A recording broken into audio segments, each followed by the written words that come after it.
hari ibintu bitanu biranga umukozi w'Imana. Icya mbere, kugira ahantu abarizwa. Ugomba kuba uri umukozi w'Imana ufite ahantu ugira ute ubarizwa. Umuntu naguhanuza amaze ngo ubarizwahe, ubarizwahe. Nakubwira ngo rero ngo nabarizwaga ngo muri ADPR ngo ubu ngubu ngo ndindindi, uzamubwire ngo rekera guhanura. Cyambe nuko afite ahantu agira ati abarizwa, afite ahantu abarizwa. N'ibintu bitanu biranga umukozi w'Imana. Amen, amen, amen.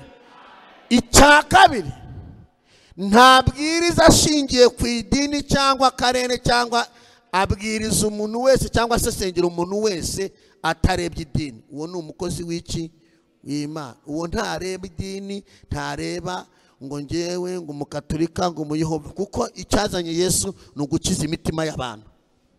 Iyo uri umuhanuzi rero ugomba kuba wujuje ibyo ngibyo. Nutangira kubwiriza ngo ndabona wambaye amaherena, ngo ntabwo uri umwadeperi wacu, ntabwo uri umukozi w'Imana, uri umufana w'idini. Tangira kubwiriza muri kiliziya ngo ubwo nta shapuru ufite, ngo ntabwo uri umufana w'idini, nturi umukozi w'iki. Umukozi w'Imana nta dini agira. Ibyo ni bibiri, mbibabwire mubifate. Yesu nashimwe, Yesu nashimwe, Yesu nashimwe. Icya gatatu, yirinda gusabiriza. Yinda kugira gute? Ahantu uzamusanga, ikizakubwira umukozi w'Imana, azagusengera, ntazagusaba. Cyakora umwuka w'Imana ashobora kugutugarika ukamuha. Ariko uzagusaba si umukozi w'iki w'Imana. Kubera iki? Imana ibishaka ko arinda ubuhamya n'iki murimo. Hano hari abantu bari kubyandika, Imana ibaho umugisha. Umukozi w'Imana, nyamukozi w'Imana ntasabiriza. Oya. Wabwira Imana ngo uri papa, ni wowe nkorera, ufite byose mu kiganza. Uyu munsi uteza mbuto yaje mu bantu, mbona igitangaza mu izina rya Yesu. Nkwifurije ko igitangaza cy'Imana mu izina rya Yesu. Umukozi w'Imana ntagira gute? Ntasabiriza. Ubu hari abakozi b'Imana bajya mu nsengero, batangira kubwiriza, ariko abahanga siko bimeze. Batangira kubwiriza, haba haje umuntu ukomeye akajya kumaka nomero. Ubonye umuntu uzakwaka nomero, uzamubwiye ngo ntayo nguhaye. Nimba uri umukozi w'Imana wiyubaje, abantu barakubaha bati azare bagira umugisha mwamaka nomero kanyu. Ariko yoro umukozi w'Imana usaba nomero, ntabwo uri we waje kwiba abantu mu rusengero, cyangwa gucuruza Nyabugogo. Mwabyumvishije? Numvishije hari abantu bashaka ko abakozi b'Imana. Uremera inzara ikakwica, uremera ukambara ubusa, ukajya wambara umwenda umwe. Igihe cyazagera Imana ikakwicazanya n'abakomeye. Igihe cyazagera Imana igahindura izina ryawe. Duhereze Imana icyubahiro. Icyo ni icyakangahe? Nagira gute? Umuntu akagusengera, yarangiza ngo urumva ngo inkweto zari zacitse, ngo ikibazo ngo n'umunyu nasize ngo urangiye, ngo tayari yishe ubutumwa bwiza. Arabwisha. Ahuko wowe yasengeye usabwa kwereka, ukavuga ngo uyu muntu nubwo asengeye reka muheshe umugisha. Ntabwo umukozi w'Imana agombera kubwira ngo ese ngo wanekereze. Oya, wowe gusengeye umutima ugomba kukurya ukibwiriza. Hari abantu tugiye gusengera mu kanya. Amen. Vuga icya kane. Ivuge. Hari abantu bari kubyandika, kandi hari uwo bizagira akamaro hano. Hari abo bizagira akamaro. Yesu nashimwe, Yesu nashimwe, Yesu nashimwe. Icya kane, ugomba gusenga Imana. Hari aderesi yo mu rusengero, ariko ugomba gusenga Imana ikaguha n'ahantu barizwa, ahantu ugira gute, kuko hari igihe agasoko ka hano mu rusengero kazafungwa, haba mu rugo iwawe, haba ugomba kuba umukozi w'Imana, yaba ari inzu y'icyumba kimwe, ariko ufite ahantu wateguye. Munezero, buriya Munezero n'umukozi w'Imana, mu nzu ye ngenda ndabizi hari ahantu agira yicaramo akavuga ngo Uwiteka. Ndabeshe? Ugomba kuba ufite ahantu ugira ute, Azariya nagusanga iwawe ugatumwa ngwino ngwino, haba ari no muri sako batanga none haye Imana. Mbariza umuntu ngo wiwawe muri saro wahaye ni aho haye Imana ni he? Mu nzu yawe ufite ahantu wahaye Imana? Hamwe wahashize amasafuriya, ahandi uhashira imyenda, ahandi uhashira ibitanda by'abana, nta n'akaguni wapanze mbazi wata ahantu mahaye Imana makamashyira igitabo cy'indirimbo bazi. Iyo uri umukozi w'Imana ugomba kuba ufite ahantu ugira ute ubarizwa hawe, apana idini. Idini na aderesi y'ahantu ubarizwa, ariko ugomba kuba ufite ahantu ugira ute ubarizwa. Haba ari geto yawe, hanagura muri saro hashyira agatapi, kuko abantu bazakugana mu izina rya Yesu. Duhereze Imana icyubahiro. Bazakugana. Ngo mbwiye abatumishi bari aha ngaha kugira ngo bagire. Icyo ni icya kangahe? Icya gatanu. Ubundi ibintu 10 navuzeho bitanu. Icya gatanu soza, ugomba kuba ufite umunsi mu cyumweru wihereranaho n'Imana, nta wundi muntu muri kumwe, naho yaba amasaha 2 cyangwa 3, wihereranaho n'Imana. Ugomba kuba ufite umunsi wawe mu cyumweru wihereranaho n'Imana, utabigishije inama ngo mugora kugira inama ngo abadiyakoni kuko kubura umukozi w'Imana ni we bifitiye inyungu. Bigufitiye inyungu mu kubana bawe, bigufitiye inyungu mu buzima bwawe, bigufitiye inyungu no kuzajya no mu ijuru. Yesu nashimwe. Haleluya. Ugomba kuba ufite ahantu wihererana. Ubundi abantu bagahora babaza ngo se avomera. Ugomba kuba ufite ahantu pembeni wicara ukavugana n'Imana. Yesu nashimwe.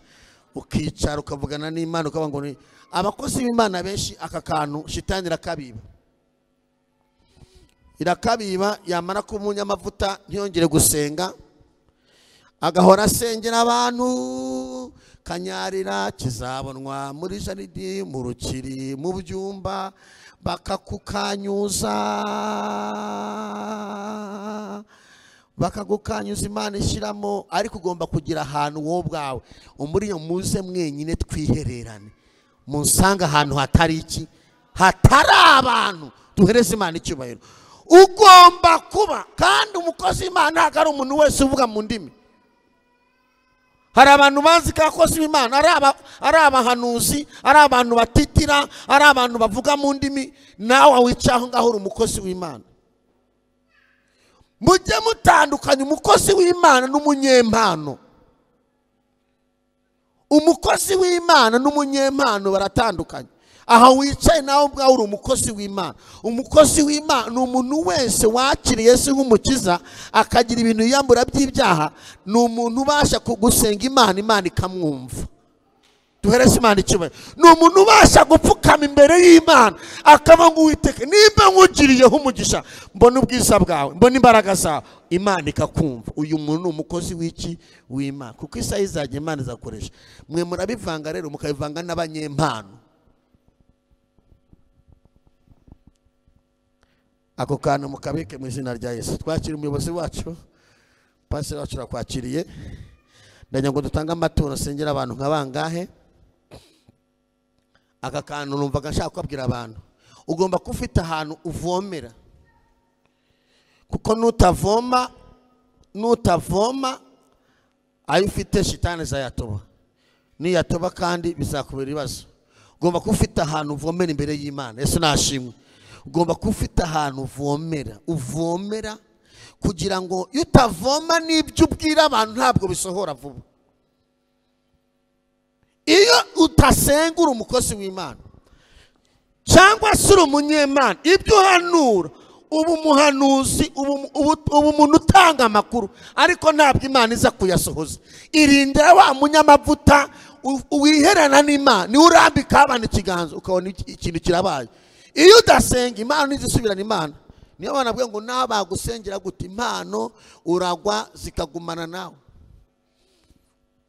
Iwacu aho mvuka Icyangugu uhura n'umuntu mu kabari umusinzi, agahita avuga ati tumva se wakintu uko imbwiye icupa riraha tirambwiye ngo ejo mu gitondo uzatabarwa. Ubwo yaraguye yarapfuye yarapondekaye, kuko impano ni kadimana h'umuntu. Ikintu kikubwira ko umuntu akiri mu bintu by'Imana afite impano ni imbuto yera. Icyo ngicyo ndakikumeneye ni icya gatandatu, ntabwo byose navuga. Ikintu kikubwira ko umukozi w'Imana akiri mu murongo ni imbuto azakwerera. Muzabana rimwe kabiri, bwa mbere uzabona ari umwana w'Imana, bwa kabiri bwa gatatu uzaba wamenye uwo ari we, uzamenya uwo ari we.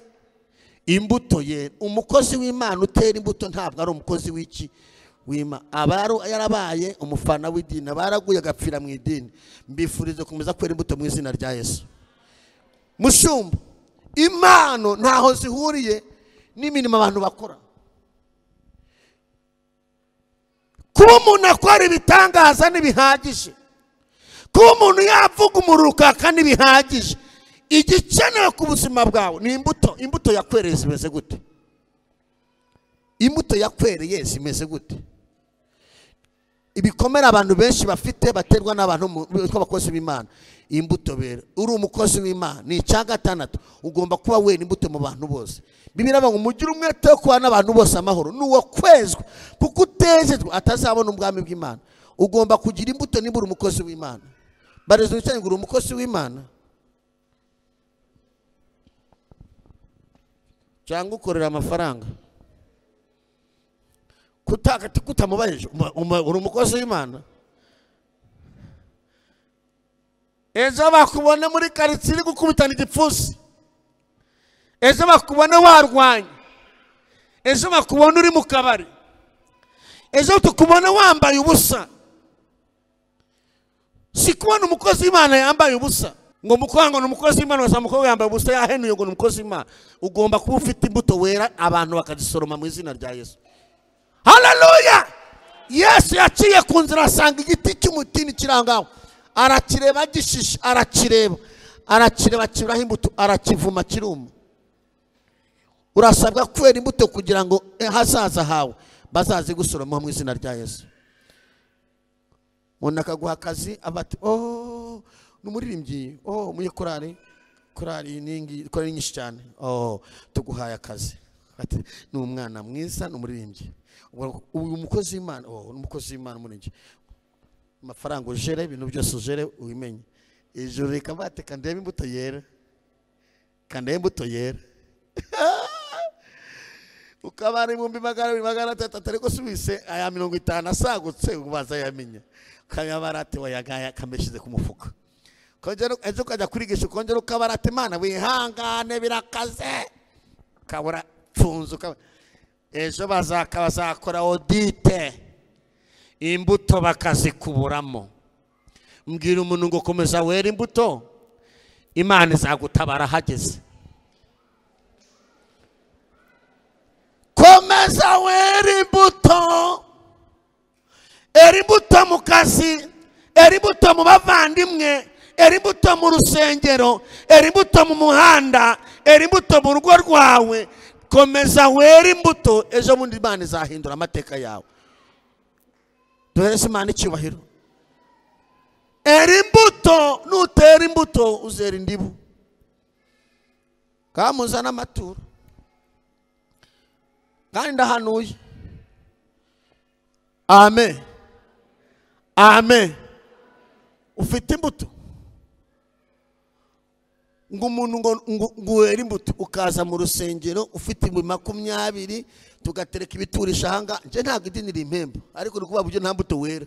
Tugatereka ibiturisha hangaha ufite 20 no kuri telefone ariho, ukicara bagatura, ukicara gatuvuga ati dayimone kavuga ati amwe urayategamo, andi uraza kuyagura ikiro cy'isukari kigeze ku cy'atanu, andi uragura dodo, andi gahita uvuga ati uyu munsi bihangane.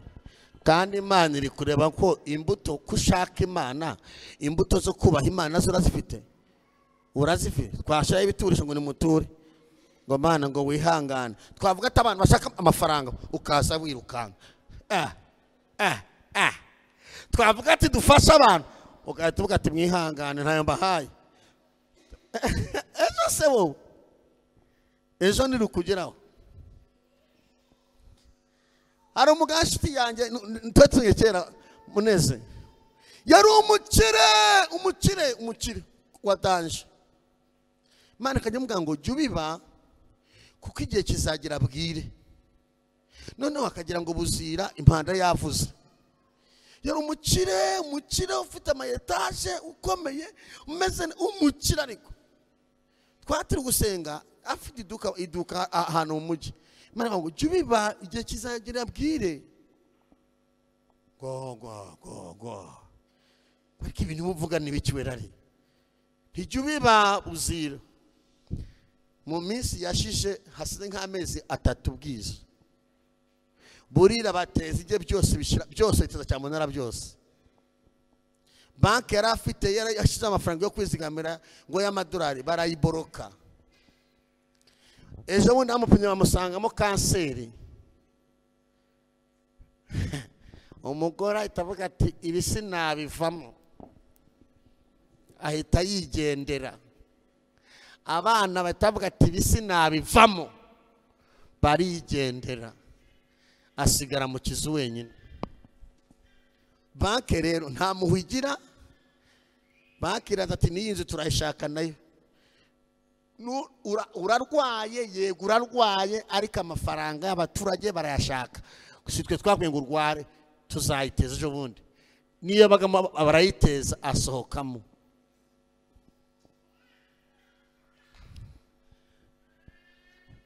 Mu bantu yagiriye neza muri cyagiye twasengaga Imana imubwira ngo igihe kizagera bwire. Yibuka umuntu umwe yigeze agira neza kera, amuhita iki yo kujya hanze. Yamugiye neza avuga ati nguhaye itike, afata amafaranga miliyoni nkazingahe, aravuga ati ngaho genda hanze. Abantu bose bamwanze aramwibuka bose, umugore yamujugunye, abana yamujugunye, byacu cyamunara aramuhamagara. Uzi icyo umuntu yakoze? Yasezeye akazi. Duhereze Imana icyubahiro. Wa muntu yasezeye akazi aravuga kubw'uyu muntu yangiriye neza, afata ibandari ry'amafaranga, afata amafaranga araza mu Rwanda, aravuga nje gukurwaza. Uyu munsi aramurwaje, aramugaburira, aramwambika, aramwuhagira, amumenyera byose, aramutunze, yagiye amukodeshereza inzu, ari aho ngaho. Jya ukora hakiri kare kuko amafaranga ni umushyitsi ugenda. Ejo ubu yafite, ejo bundi agatembera. Ubuzima ni umushyitsi, ubuzima ubu n'ubuzima. Izi ni inyo. Jya ukora hakiri kare uwera imbuto. Ibi dukora mu nzu y'Imana, ibi tuze tukabwiriza, ibi tuze tugasengera abantu, ibi tuze tugatanga ubutumwa bwiza, turi kubitsa mu ijuru. Duhereze Imana icyubahiro. Uyu mwanya ufata ntuze gusenga kubera ibibazo, ntukajye uza gusenga kubera ubukene, ntukajye uza gusenga kubera ko warwaye, ntukajye uza gusenga kubera yuko ufite amadeni, ntukajye uza gusenga kubera ko minerivare wazibuze. Ujye uza gusenga kubera kuri inshuti y'Imana. Kora umuntu mu kiganza umubwire gutyo, mubwire ngo ujye uza gusenga kubera kuri inshuti y'Imana. Lepala sharabo. Ujye uza gusenga kubera kuri inshuti y'Imana. Ujye uza gusenga kuko Imana ishobora byose. Ujye uza gusenga kuko ari Imana ari inyembaraga. Ujye ukura amateka imbere y'Imana, wongere ubushuti imbere y'Imana. Ndagasubiramo. Ujye ukura amatiku imbere y'Imana, wongere ubushuti imbere y'iki? Y'Imana. Mbariza umuntu ngo ufite ubuhe bushuti imbere y'Imana? Aro batinye kwibaza ufite ubuhe bushuti? icyacumi mukene ufasha abantu usengera, igihugu usengera, itorero usengera. Ujya ufata umwanya ugasengera igihugu. Iyo ufata umwanya ugasengera igihugu, Imana irakwega itivuga ati sha nta dayimoni ufite y'ishari, sha uburyo ndi kukureba uri umwana wanjye. Naho uravuga ngo Mana undindire abana babiri, undindire n'inzu, undindire n'igikoni, na diporome yanjye iri mu ivarisi nayo yirinde, n'amasahanu yarinde Uwiteka, abantu baha ubwenge. Amen. Gahita turi igisambo cy'imbaraga, tuva kuni ari isenguruka gusa. Renga aho ngaho usengere n'abapagani, usengere n'abandi batubaha Imana, usengere na iyo uvuze ngo sengere igihugu haba harimo n'abaraye bakuroga. Iyo basengeye Imana irabakurinda mu izina rya Yesu. Haleluya. Iyo basengeye Imana irabakurinda.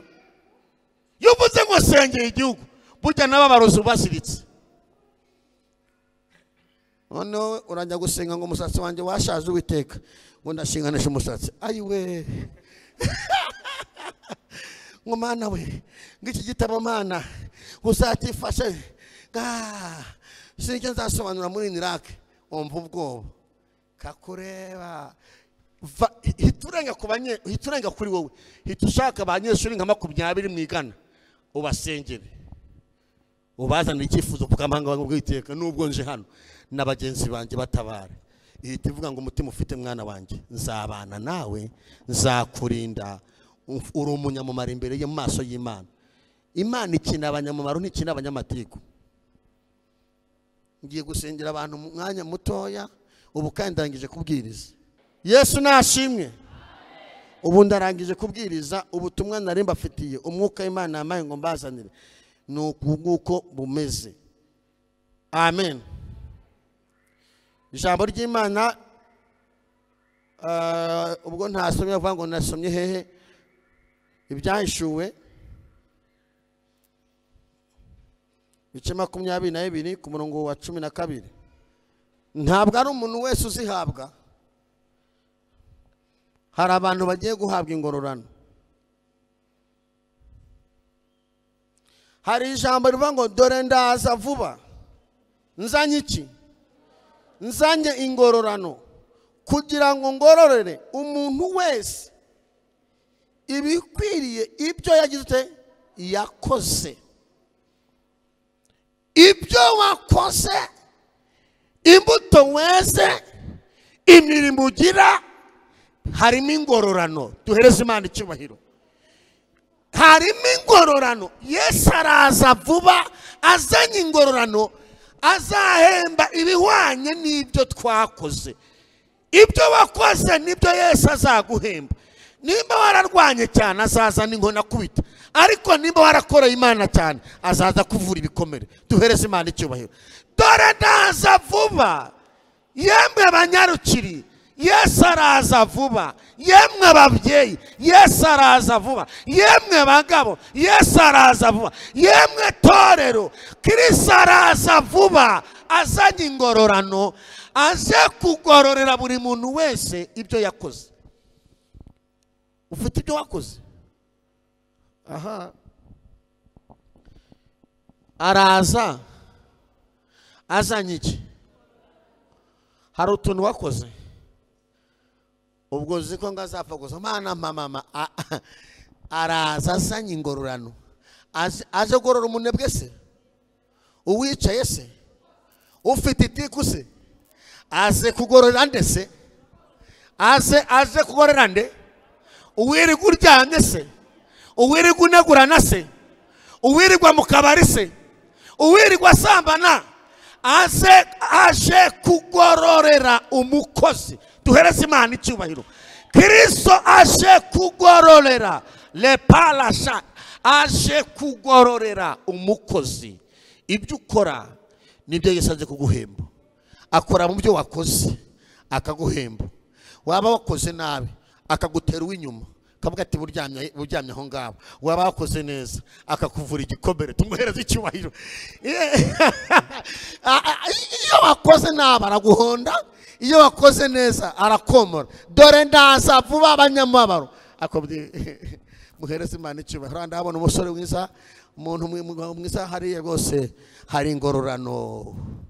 Uramo wowe rwose hari ingororano. Kora neza.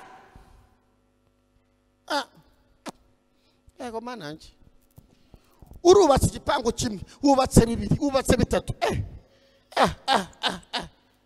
Nta cyacumu, nta turo, nta shimwe, nta gushura abakene. Ngo mana, ngo ndindiriye inzu yanjye, ngo rira n'ikibanza. Aho wasengeye ishwe, mu nzu y'Imana ishwe, abavandimwe ishwe, birasigara. Ibintu bigira gute?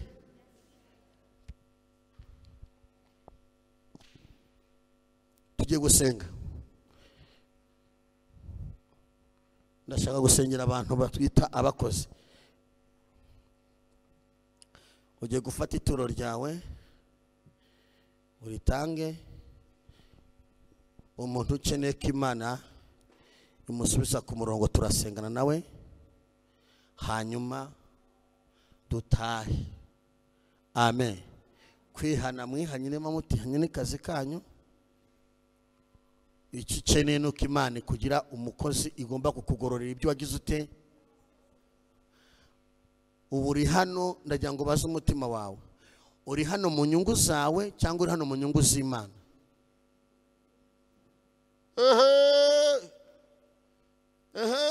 Aro tuhereze Imana icyubahiro.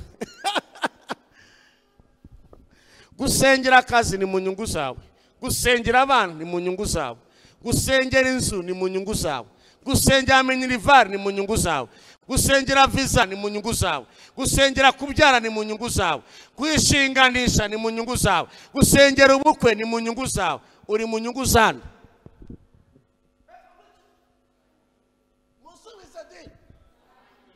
Uri mu nyungu zande? Gusengera ikibanza ni mu nyungu zawe. Dore iyi Imana ikurebye, iyi kurebye ibona yuzuza umutima wawe ikazana ibyo ushaka mu nyungu zawe, utagaruka mu rusengero. Niyo mpamvu igenda iguha duke duke. Usabwa kuba mu nyungu zawe ukaba no mu nyungu z'Imana, nibwo Imana izahindura amateka yawe. Duhereze Imana icyubahiro. Kuba mu nyungu z'Imana ni iki? Gutanga icya 10 ni mu nyungu z'Imana, ntabwo itorero rizakigusubiza. Gutanga amaturo ni mu nyungu z'Imana, gufasha abakene ni mu nyungu z'Imana. Yesu nashimwe. Gukora umurimo w'Imana ni mu nyungu z'Imana, gushyira amakaro muri rusengero ni mu nyungu z'Imana, gushyira amatara muri rusengero ni mu nyungu z'Imana, kudekora urusengero ni mu nyungu z'Imana, kugura abakene mituweli ni mu nyungu z'Imana. Duhereze Imana icyubahiro. Haleluya. Gufasha imfubyi ni mu nyungu z'Imana. Ibintu byose ukora ubona bitazakugaruka. Gufasha abakozi b'Imana ni mu nyungu z'Imana. Kuko umuntu ufashe cyangwa afasha mu neza y'abamarititsi, ntago uba ngo marititsi azakugaruka tuvuga ati Imana ndagufashije. Ariko uyu munsi abakire yo mugiye gutwera umukire umutwera 5, wajya gutwera umukire mugenzi wawe tuvuga ati kamemo nanjye ndabeshe se, nanjye urumva ejo zashingiza umwana wanjye kandeba 200,000 ukashira muri envelope ati murigende mugura amafanta. Wanigagaje, waniga umukene yaza yakoze ubukwe atariko muraho nani mfite ubukwe, ari no mu muryango mfite ubukwe, tante mfite ubukwe, ariko mukuri ibishingiranwa byabuze. Muriko muko wateguye imishinga y'ubukwe uzi ko ari twe tuzabugukorera? Wari uzi ko mbese ibintu byose bakoze umva nkubwire, nta kiryamo cyawe kiraha, umuhungu wawe nawe muzarebe muhagurukira ugenda ukahita ugenda sha, kubera ko ntacyo kuvuga ufite, ntabwo ukomeye. ntabwo uri umukire. Ariko imana ikeneye iki kuri uyu muntu? Ikeneye ko uyu mwana ukosa tante uri umukire, umubwira ati mwana wacu shitse umutima mu ndutuze, ndahari ndi tante wawe, nzabana nawe uko Imana izanshoboza, nzakwambika, nziyambaza abavandimwe, ubu ugiye mu nyungu z'iki zima. Mama Letizia yatubwiye uburyo abazima babi bamutaye ubukwe. Ikoroni ngo niki? Ikoroni y'ubukwe bagira gute? Imwe bambika batimba barayicurika sha barayicurika. Abo bantu nta ngororano bategereje, izo bategereje ni igiti. Dufite abantu ubu, dufite abantu banga umuture bagahita basohoka baratangiye, nzagaruka murangije gutura, kabajyagira harakwidirisha ati bamara gutura ati abantu barwaye imitwe karame. Mu bintu ukwiye gusengera ugiye mu nzu y'Imana, ukwiye gusengera ituro ujyana mu nzu y'Imana, ukwiye gusengera icyacu ujyana mu nzu y'Imana, ukwiye gusengera ishimwe kugira ngo unezeze Imana. Nubikora ugiye kunezeza Werarisi cyangwa ADPR, ye baba we ADPR sigafite abakristo ruta abakiriziya. Niko imeze byarabitangaje. Kora kugira ngo unezeze Imana, kuko njyewe nta kibazo, ntagurama amafaranga ndihira inzu. Ubu ntakira ADPR yampemba igikize. N'ubwarimu babumpaye ntabwo nakemera. Sifite gahunda ku busengero. Njye ndi umunyamasengesho, nta gahunda afite gusengera imyanya. Je gahunda yanjye ni umunyamasengesho. Ubundi mu gikari kwa papa gasarura nkatanga fagitire. N'ubu ndava hano nje kuyitanga. Ndava hano mitemane mvuye kukuvugira, mvuye kuvuga inyungu zawe n'imirimo. Fagitire ndayidepoje. Isi nibiyuzuye n'ibyawe. Mu mwanya ibyo nyine yebinyitabe. Amen. Tuhereze Imana ikiba. Uko niko bimeze. Haleluya. Kuba mu nyungu zawe no kuba mu nyungu z'Imana. Igihe cyose uharanire kuvuga ngo ariko ni igiki nakibutsa Imana ndi gukora muri uyu munsi. Kuba muri Kurani mu nyungu z'Imana. Yutagiye mujye kubona kizako ariko arabaye wahambanati habarate aba tubita basatusi autatati wahambanati wahamba ukagagara ukabemeza wajya hanze gushaka kwabemeje. Uri umufana, uri kwibonekeza, turi kuririmbira Imana. Ariko nimba uri kuririmbira Imana, uyu munsi amakorari amaririmba hangana. Imwe yaririmba n'abatawa awa birapfuye sawa bye indirimbo ya birapfuye sawa bye gatabwe bacanze mucangeneze narababwiye ngo mu ijuru muzahasanga mufiteyo zero. Madame njya kuri manambwe ujya muri ayo marushanwa kuri maguryo zero. Safata gitanga indirimbo izimanutse Werarisi, ndirimbo igitero kimwe mite nicara, haza kimwe haza ikindi mwicara. Nuririmbira Imana, ari Imana uririmbira, amafaranga uzayabona, umunezero uzabona, kura muzabona. Bantu muri gukorera Imana mumeze nk'abafana mu nsengero, ibyo bintu mubireke mu izina rya Yesu. Ahantu navuze wasanga no mu rushyiraho n'ahandi. Hari umuntu wavuze ngo ngiye kuzamura korari ngo mwese muzime nk'udukoroboyi. Zaza ngizamure korari mwese mweta muzima nk'udukoroboyi. Mama we, uyu murima wa papa ntihaba mu bwiyemezi, ntihaba kuzamura. Imana niyizamura. Tuhereze Imana icyubahiro. Imana nizamura, Imana nihindura amateka. Dore ndaza vuba nzanye ingororano. Mbese nk'uwazagororerwa iki? Mbese nk'uyu azagororerwa iki?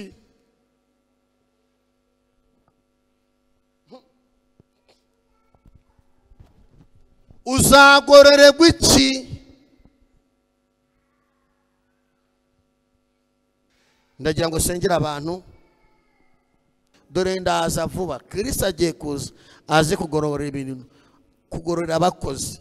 Ntago aje kugororera abanyamubabaro gusa, abantu afite agahenda. Ni abakozi bakoze bababaye. Mana, mu izina rya Yesu Kristo wa Nazareti, uri Imana y'ububasha, uri Imana ikomeye. Ingororano zirahari, mu bakozi zirahari, abagukoreye neza zirahari, ingororano zirahari. Buri muntu wese, bamwe barapfukamye abandi barahagaze, kugira ngo bahe imbaraga ubarinde shitani w'umuriganya, ubarinde shitani w'umuriganya, ubariganya ingororano, ubariganya. Buri muntu wese mu itorero asengeramo umuhe kugira imirimo, agira icyo amarira Imana, agira icyo wamwibukiraho. Ibyo akora yumve ko abikorera wowe Kristo, atabikorera umuntu. Kuko umuntu ntacyo yamuhemba, umuntu ntacyo yamuha, umuntu ni umuntu. Ariko niba gukorera babikunze, uzabaha ingororano bakiri muri iyi si, ndetse uzabaha n'ubwami bw'ijuru. Turasenge umuntu wese mwami uhagaze yizeye, ari abadukurikiye, ari n'abazumvira ijambo, buri muntu wese umushoboze kugira imirimo murimo wawe, kuko uje guhemba abakozi, ntabwo uje guhemba abashomeri, uje guhemba abantu babaye mu byaha bakihangana. Buri muntu wese umwe kugira ikintu umwibukiraho. Tuzajye twizeye gutya mu izina rya Yesu, amen.